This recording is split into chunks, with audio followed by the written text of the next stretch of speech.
Welcome to Autism Knows No Borders. Discover what's possible when people impacted by autism inspire change and build community. Together with the Global Autism Project, here's your host, Rachel Harmon.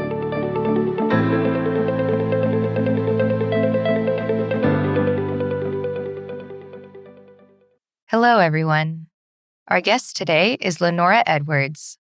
Lenora is a certified speech language pathologist with over 10 years of experience treating children and adults. She is the Chief Knowledge Officer at Better Speech, a U.S.-based online service provider with 150 speech therapists working with individuals of all ages. In today's conversation, we discuss benefits and considerations of delivering services online, what a typical online session looks like, the various populations Lenora works with, the difference between a speech delay and a speech disorder, common speech difficulties among autistic people, what Lenora enjoys about working with autistic people, common misconceptions about speech therapy, how to encourage families to use alternative augmentative communication with their autistic loved ones, and advice for parents who want to improve their children's language skills. In this episode, discover what's possible when progress starts at home. To learn more about Lenora Edwards, please visit our show notes at autismknowsnoborders.com. We appreciate your time. If you enjoy this podcast and you'd like to support our mission, please take just a few seconds to share it with one person who you think will find value in it too. You can also follow us on Instagram at Autism Podcast, subscribe to our YouTube channel, Global Autism Project, and join our online community on Mighty Networks at community.globalautismproject.org. And now, I present you, Lenora Edwards. Hi, Lenora. Welcome to Autism Knows No Borders. Thanks for being here today. Thank you so much for having me, Rachel. It's great to be here with you. So let's start with a brief introduction.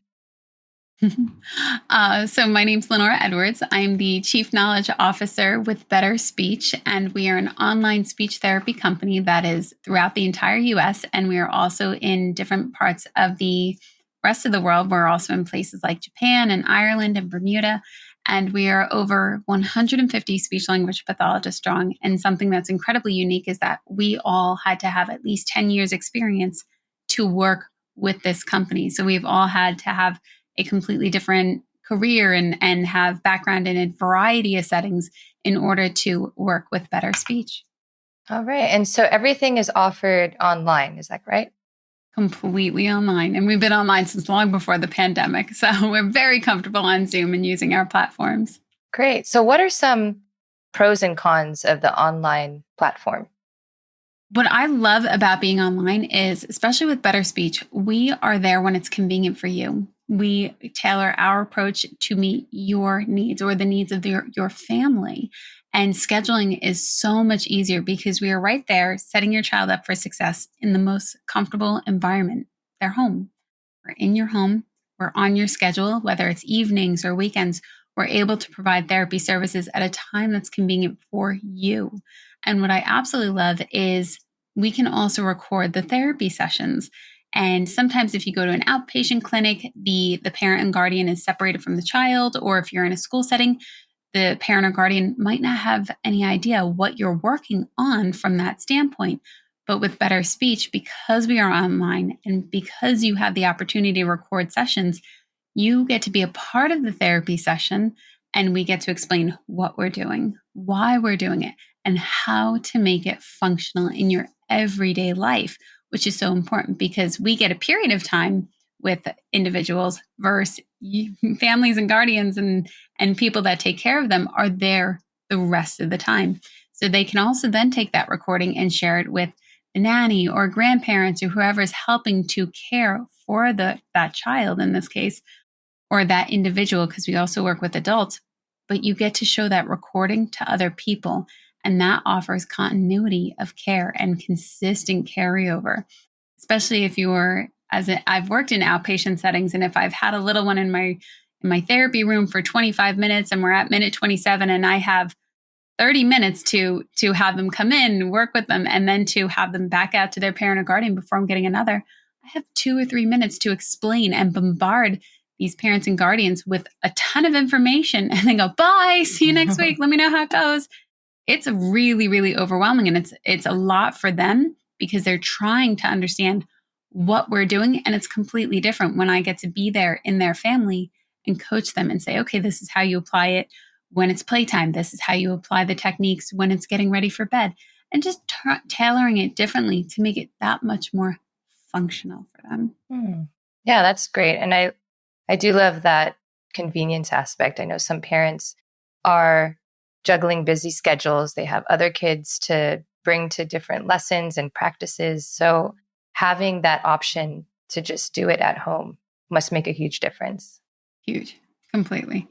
Yeah. Mm-hmm. And I'm just wondering, because I have my own personal therapist that I see online. We've actually never met in person, but I've heard some drawbacks to the online space, just in maybe building a deeper connection or having more of that personal, like human touch. Do you see that with Better Speech too? I do see that as a clinician in the area, because what I've noticed when I'm in person and working with people, I like to give them high fives. You have the game. It's very tactile. And when you're online, there is a difference. So it's actually something that we work to ensure that there's as much rapport and carry through and connection as possible. So it's pretty funny. In a therapy room, you might be like, yay, that's a great one, and little high five. But on Zoom, you're like, wow, you did great. And your body becomes so much more expressionful so that they understand even more that it really is a big deal and it just comes across differently. So we do our best to navigate those. And you're completely right. There are times where online is phenomenal, and there's times where being in person is great too. What I love with Better Speech is that it's an option, and we actually have the technology to create this platform, and that we can, for me, I'm board certified by the American Speech Hearing Association, Speech Hearing and Language Association. I am also licensed in 5 states, even though I live in 1. So I do get to connect with those people in Colorado. I do get to work with families in Florida because of that flexibility and because of using technology to our advantage. There are people who are in rural areas and it might take 45 minutes to get to a place for outpatient services. And it's a longer time. It's taxing on the family. It's overwhelming. And then you're hoping that you have the best session. And it's just a lot. So the fact that it is an alternative for people, or not even an alternative, it's an option. And that's a great, great thing of something that we're very pleased that we have the ability to do in this day and age. I don't know about you, but I remember dial-up when it would go shh. Oh, yes. Yes, I am that old. So in a session, is the parent sitting close by? Are they kind of making sure the child is attentive? How does that look like? That's a great question. And it depends on each child. It depends on each family, what they like, what they don't like. There are some parents who will be very, very close. And, in this case, we might have a little one that's 2 years old or somewhere between 2 and 3 years old. And so they're not all that acclimated to sitting for long periods of time, which is understandable. So we do a lot of coaching with the parent, but we also do a lot of engagement of taking turns and using our platform and playing games to their advantage. Or we'll also say, okay, well, they clearly want to get up and move. Okay, take me with you. And they take the laptop with them, or they take the smart device with them, and they navigate into their playroom, and they navigate into their book corner, and they navigate into the kitchen. And the entire time we get to see how they're moving around the environment, but we also get to interact with them in their environment. And we're interacting with parent and guardian because obviously they're pretty close by. When, for example, I have a 13-year-old on my caseload right now, and parent and guardian are across the room. They can hear me, but they're not right on top of the child. And it works for them. So it really is a person-to-person basis, and we tailor it to meet whatever they would like and whatever is going to be most beneficial. So what different populations do you work with? So as a speech language pathologist, I often say we work from the neck and up, and we work in all ages. So professionally, as a speech language pathologist, I've worked in the NICU. I've worked with preemies to make sure that they were able to safely consume nutrition and that they could safely suck, swallow, breathe while they're having nutrition. So we've worked in those areas. But then I personally have also worked on the complete other end of the spectrum. And I've worked in skilled nursing settings where I have a 104-year-old patient who I'm working with on swallowing also. So just in our profession, we see everybody and anybody of all ages. And a lot of the time we'll hear, oh, you're a speech therapist. There's nothing wrong with my speech. And I'll say to my client, you're right, there's nothing wrong with their speech, but I hear you're having memory difficulties, or I hear you might be having trouble finding your words. And whatever it may be for that individual, I hear you're having some trouble swallowing. Whatever it may be, that's truly why we work from the neck and up, because we work with individuals on swallowing, but we also work with individuals on their speech, which is their articulation, their fluency, their voice. And then we also work with individuals for the language component. So there's two parts to language. There's the receptive part of language. Everything that we understand is the receptive part. And then there's the expressive part, how we grammatically produce our sentences, how we also use our tone as we're talking. This is the expressive part of language. And then we also see individuals for their cognitive skills. So it may be brain fog, it may be post-COVID fog, it may be memory loss, Parkinson's, Alzheimer's, Huntington's. So we really see a variety of ages, and we see a variety of speech and language difficulties, cognitive difficulties, and swallowing difficulties. Okay, yeah, got it. So I've kind of always wondered this. What is the difference between a speech disorder, an impediment, and a delay? So when there is a delay is typically a time frame as in it hasn't developed yet, versus it should be here and we're working to improve it. And then it can also be a difficulty. So there is kind of a gray area, but it can be also to the severity. So you might hear they have a moderate difficulty. Oftentimes we'll hear, oh, they have delayed speech when a physician might write it on a note. Clinically, we often say difficulty, so moderate articulation disorder or severe language disorder. And it's indicating a delay in development, but also that there is something that we need to work on. So that's why I'm saying there is kind of a gray. For the way that I was trained, there's a delay where we're looking at it, and then it's also into a disorder. Mm-hmm. So the disorder would be what it's diagnosed, I guess. Mm-hmm. Okay. Yeah. And is impediment just another synonym for like difficulty? It would be. It's more of an old-fashioned one. We often don't say impediment. We'll just say difficulty or disorder. Okay. Sometimes you'll hear, oh, they have a speech impediment, but it's not something that clinically I would write, or clinically I would say I would be more specific about that. Okay, interesting. And are there any specific difficulties or disorders that are more prevalent among autistic people? We do find a variety of difficulty with receptive language and then also with expressive language. And that goes into the understanding of language, but also the expressive component. Some individuals with autism have great expression skills and they're able to communicate clearly how they're feeling, but there's that social emotional difficulty that they're experiencing. Then we also see a severe component where they might not be able to verbally express at all. And our intention is to help them use devices or find alternative means to effectively communicate. Got it. Yeah. Do you have a lot of autistic clients right now? We have a nice number on our caseload with Better Speech, and that goes into the component of, is online better or is in person better? And I always encourage people to do the research, see what works best for you and your family, see what works best for the child in this case, or if it's an adult who would like to then initiate speech services again. I've had a number of people who wanted to benefit from a device and hadn't used one for 7 or 8 years. And now suddenly they're wanting to use a device. The great thing is that we have the ability to initiate those services and to get those supports in place. So we work with another team and we work with them to help get that individual a device if that's what they want.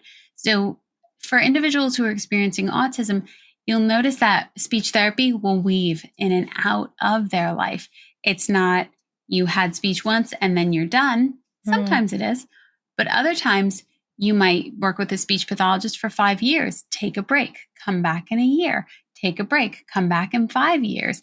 And it's really how that individual is developing, but also how they're wanting to communicate. We naturally want to express our wants and our needs, but also there are times where we're able to get those needs communicated, and then we don't feel the urge or the desire to communicate more.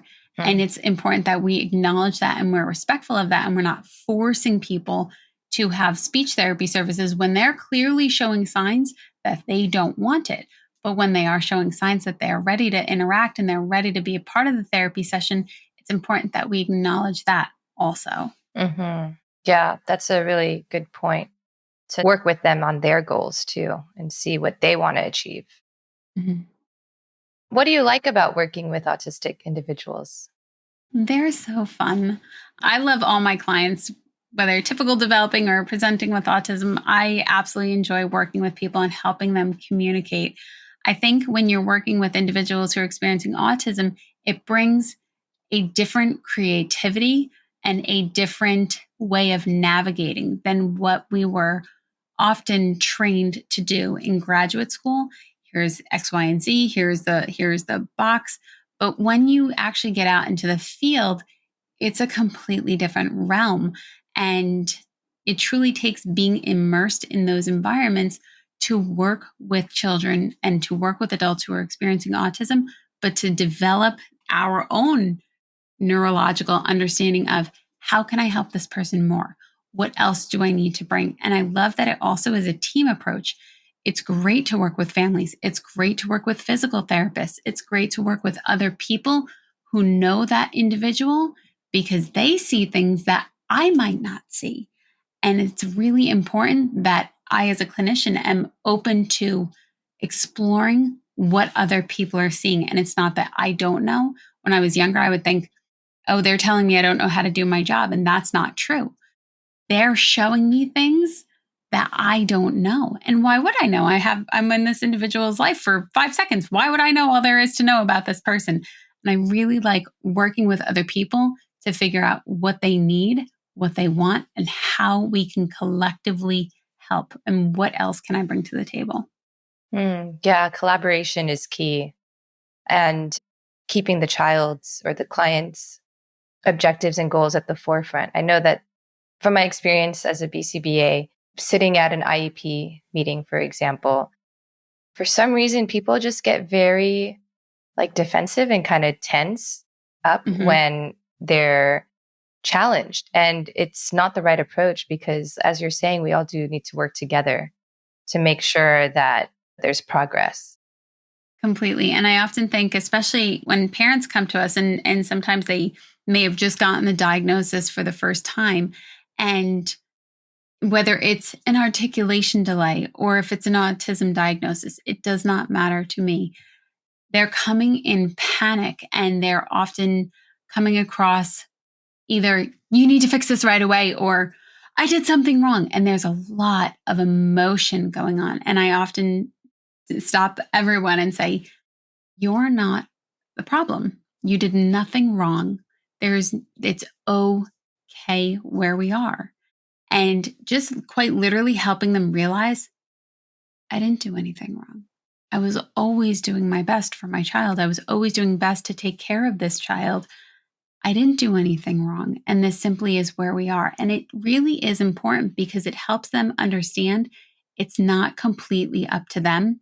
And it doesn't have to all be solved today. And it also is an emotional process that people are experiencing. They didn't know what they didn't know, and they didn't know what to look for. And sometimes they're awake at 2 a.m. and they're down a rabbit Google hole, lost in the abyss. So it's truly important as the team that we come together saying, they're not the problem. This happens to be where we are. Let's figure out how we can collectively work together to help this individual. I just want to add, because I mentioned about 2 a.m. I don't know if you've ever rolled over at 2 a.m., Rachel, with questions.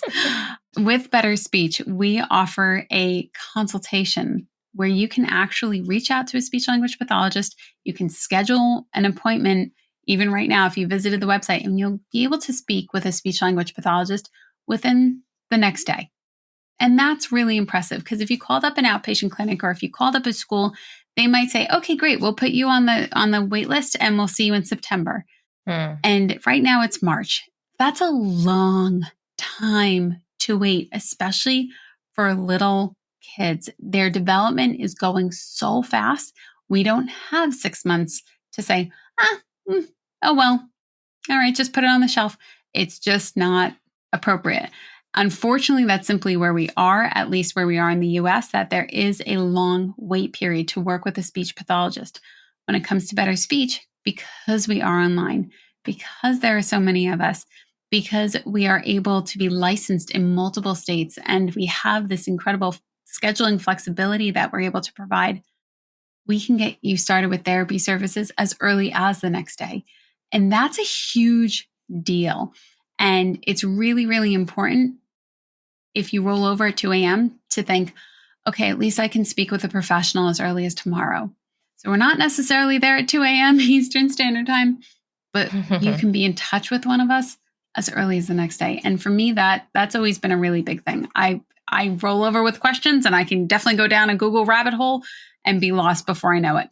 Yeah.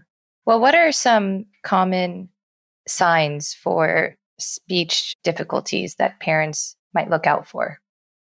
So some common signs of speech difficulties would include receptively are when you call out to their name at 12 months.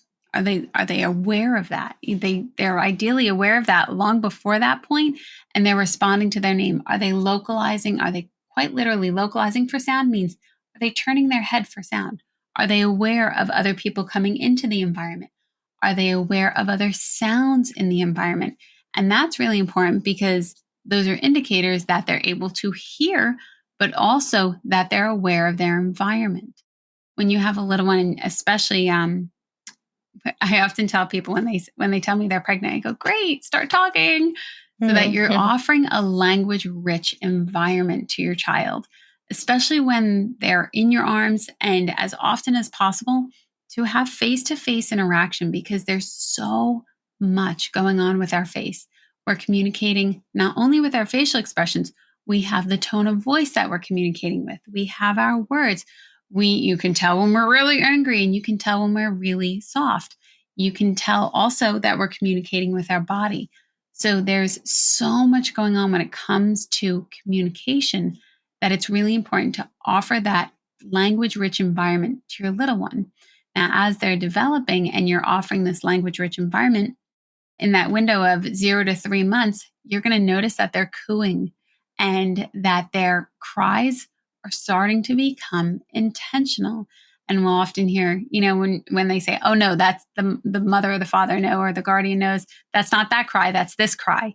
It's because that baby wants you to know which one. That is intentional communication. When they're babbling and when they're just kind of having those spit bubbles of playing in their crib, that's intentional communication that shows I'm content, I'm okay. And when they're cooing with you and when they're cooing without you, these are all communication signs. And that's a wonderful thing. When they follow you around the room as you're walking, and let's say you're picking out the clothes and they're quite literally moving their eyes and they're following you, they're paying attention. That is them showing I'm aware, I'm here, I'm paying attention. And it's the brain and the body are so absolutely incredible. These neural pathways are constantly building and constantly forming. So it's important to keep that language-rich environment open, but also that interaction. We often say, by 1 year old, you'll hear their first word, and the 1 year old, you'll have 1-word vocabulary. 2 years old, you're going to have 2-word vocabulary. And what that means is at 1 year old, they're starting to label things. Bear, cup, mom, dad, that's a good thing. Then at 2 years old, if you've been hearing juice, you'll start to hear more juice. At 3 years old, you'll hear more juice, please. And that's a wonderful thing. They're labeling items and they're showing you, I know what I'm talking about. Things have a name, and I know what I want, and I know how to get it. All great signs of communication. Got it. Okay, so those are the specific milestones that parents can look out for. Mm-hmm. Okay. And what are some misconceptions about speech therapy? Oh, that's a great one. The first misconception I would say is that it's only about articulation, or that we only help people improve their speech.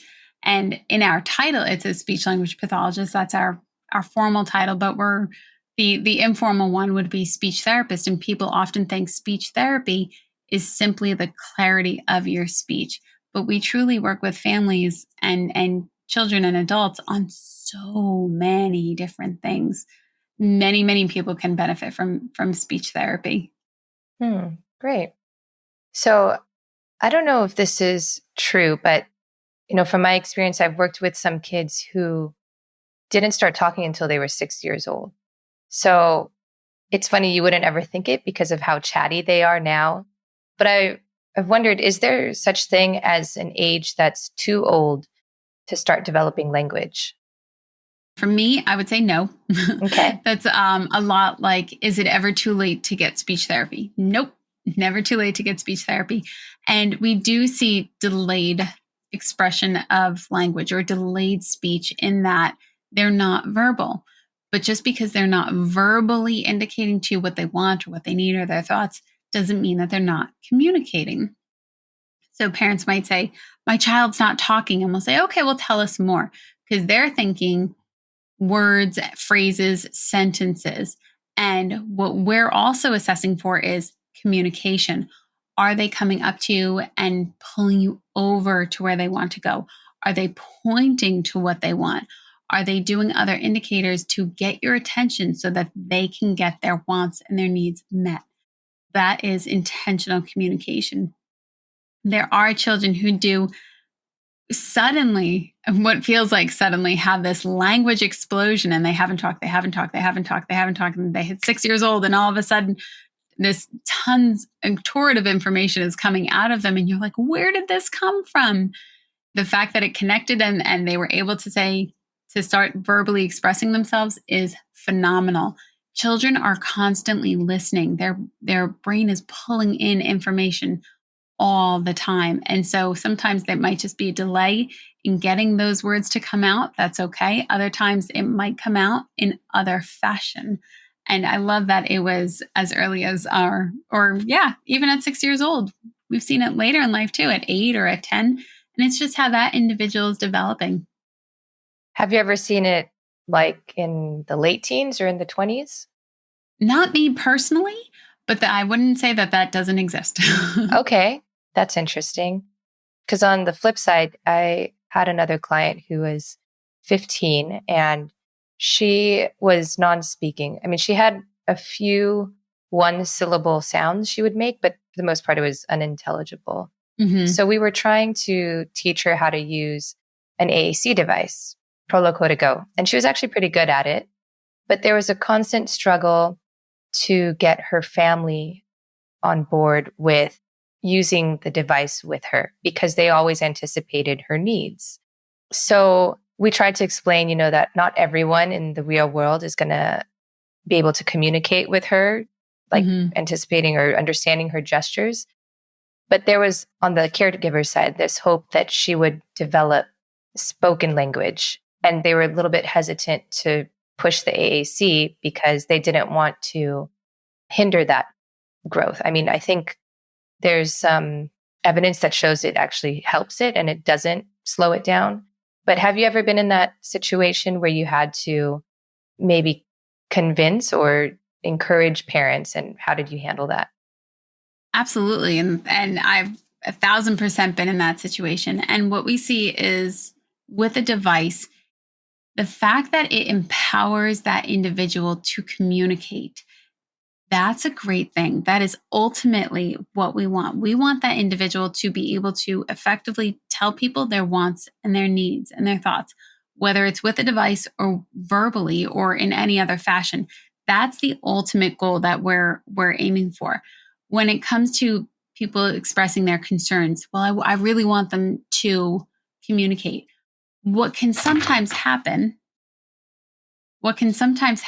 is because we're putting pressure on them to do it this way, it's not developing and they're feeling more pressured and they're not feeling like they can actually get their words out because they have so much else going on. Once they have this device and they're thinking, okay, now I can communicate I can tell people what I want. What we often see happen is a relief. That individual now feels supported. They feel like they have some autonomy and that they can tell people what they want and what they're thinking and what their needs are. And these devices are incredibly advanced at this point. It's absolutely amazing. But the fact that they can do that, they then start to feel more empowered.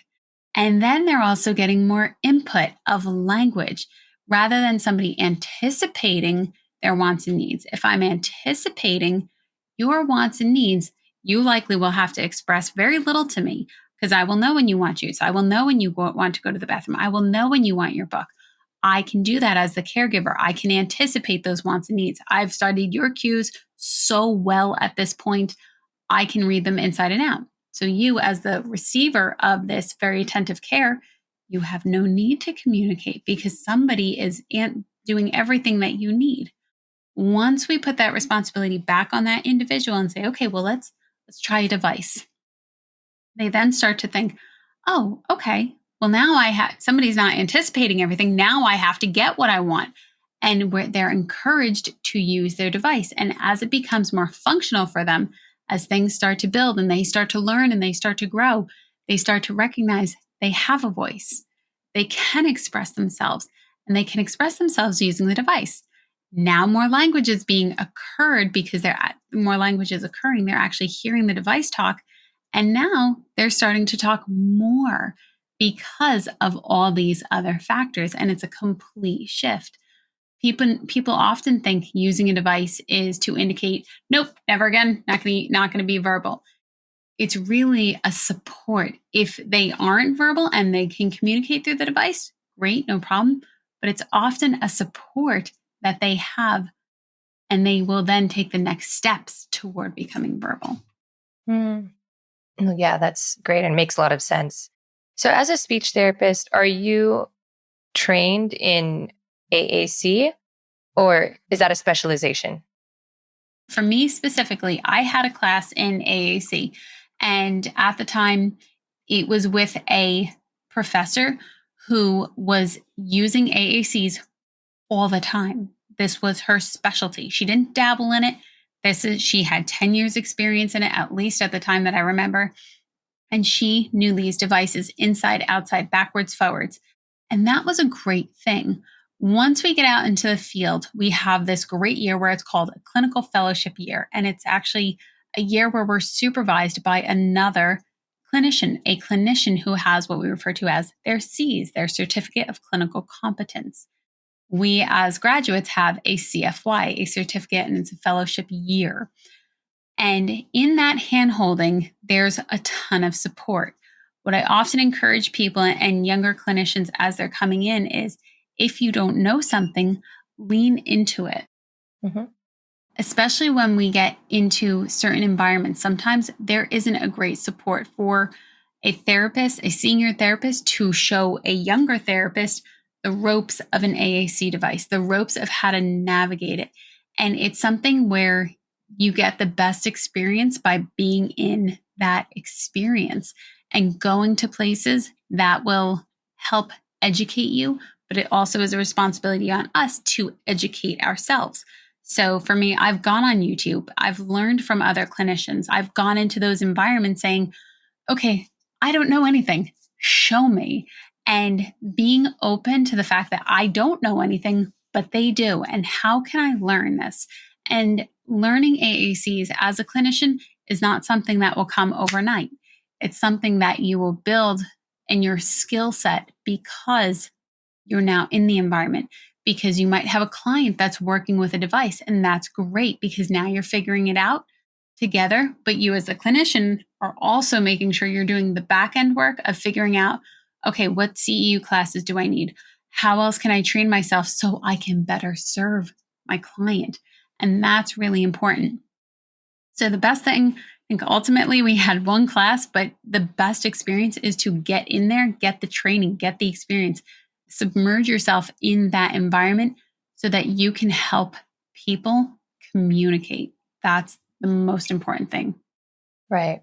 And because AAC is somewhat recent, well, at least compared to PECS, Picture Exchange Communication System, for our listeners who don't know, is there enough research out there that really lays out the details of how to implement some of these programs? Like, for example, how many icons or how many pictures to start with on one page, or what to expect, and how, like, all of the flipping and the clicks and all of those things. There's so much. And I look at it individually based on the client. So I've worked with individuals who've used eye scanning because they didn't have the ability to actually use their hands in order to point. And the fact that we have that technology is amazing. That individual that I had worked with, she was already well advanced. She knew how to navigate a board. So it wasn't overwhelming for her to see 40 icons on a page. It wasn't overwhelming for her to go to these sub pages. That was a great thing. She quite literally grew up using devices. By the time that I met her, she was 14. For individuals who are becoming new to devices or new to pictures, I start them off where they are. So I will work with them and say, okay, let's start with 3, let's start with 6, let's start with 8. Especially if they're getting a device for the first time, I have some type of idea of where they are. If I'm not the evaluating clinician, if I'm the treating clinician that says, okay, now we need a device, now let's set it up. In that case, I like to go with where they are and seeing what's functional, because now they're getting a program, they're getting an electronic, which can be overstimulating to them. Now they're getting pictures that if I show them a picture, cartoon picture of soda or a cartoon picture of a hamburger, do they recognize what it is in their physical environment? I really like the ones where you can take the picture and tailor the icon so that it looks like what they know it as. It's not just a cup, it's their cup. That makes much more cohesive sense for them. It's much more familiar versus if we are using the drawings that are on there, which are truly wonderful, I start them off a little bit lower to make sure they feel comfortable. I want to build success with them before pressuring them and saying, well, "What? There's 20 icons. Where are we having difficulty?" No, that's on me. I need to anticipate that and say, okay, let's practice. Show me this. Show me that. Where's this? Where's that? How are we communicating? And seeing how functional it is in their environment for a week, for 2 weeks, for 3 weeks, for a month, and then keep modifying it and molding it. Because again, their skills using a device, especially for the first time, even if it's a new device and they're familiar with the device, those skills aren't going to come overnight. They're neural pathways that are building, and we have to be respectful of their mind and their choices of how they want to communicate and what is functional for them. Yeah, that makes a lot of sense. All right, Lenora, I'd like to close with one last question. What advice would you give to parents who want to work on improving language skills at home? Oh, that's a great one. I would say make it functional. So I absolutely, so we're on tons of social media components, and my intention for those social media components is to show people how to make it functional. At least for me, when I had speech therapy growing up, or when I was learning to read growing up, it was very sit down, focus. This is the time that we're going to do it. Versus when you're wanting to build language at home, language is all around us constantly. We're constantly communicating. There's so much information. Everything around us has a name. Everything around us we can make it into a song, and allow it to be part of your day. There's no need to make it feel very formal and sit down and I have to do this. Because we're constantly communicating, encouraging your child to communicate and offering those opportunities are great ways to do that. So when it's an opportunity to communicate, let's say it's lunchtime. Okay, show me which cup you want. I have a yellow cup and a yellow cup. They don't know that it's the exact same cup. They're going, oh, I get a choice. I want that one. Even though you know it's the exact same cup and it's not a big deal, you're offering that opportunity for them to communicate that choice, for them to communicate that they have power, that they have autonomy, that somebody isn't always telling them what to do and where to go. They get to play too. And to be respectful of that and honoring of that and encouraging that communication. We want children, we want people to be communicating for themselves and offering those opportunities, even if you're doing something silly. Let's say they're sitting in their seat and you're about to give them food, but you can play around and put a bowl on your head. They're going to look at you and they're going to think you're so silly because you have a bowl on your head. And you can be really expressionful and really inventive and creative and to have fun. The more fun you make things, the more they're going to grow and they're going to learn. And that is a wonderful thing. Great. Well, thank you so much for sharing your tips with us. I think this is going to be a really useful and helpful episode for parents out there. Thank you for having me. And just real quick, how can people learn more about you and about Better Speech? Visit betterspeech.com and follow us on all those social media tags. And that's where we are. We're on YouTube and Facebook and Instagram and TikTok. And if you have questions or you'd like to leave comments, by all means, please do so because we read them and we will do our best to tailor content just for you. Great. And I'll make sure we have links to all of those in our show notes. Thank you. Thanks for tuning in to Autism Knows No Borders. As Lenora mentioned, when people are empowered to communicate, they're given an opportunity to express their wants, needs, and thoughts. Rather than anticipating and assuming, we can support those we care about by encouraging them to communicate in whichever way makes the most sense for them, whether that involves an AAC device or not. We should never limit anyone's access to communication. Like Lenora, are you a professional seeking to hear directly from autistic voices and improve your practice? Or are you a self-advocate wanting to connect with other autistic people and share your story? Or are you a family member hoping to support and empower your loved one?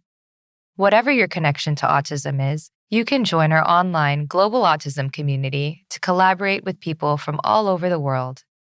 Sign up today at community.globalautismproject.org. Let's work together to transform how the world relates to autism. Thanks for listening.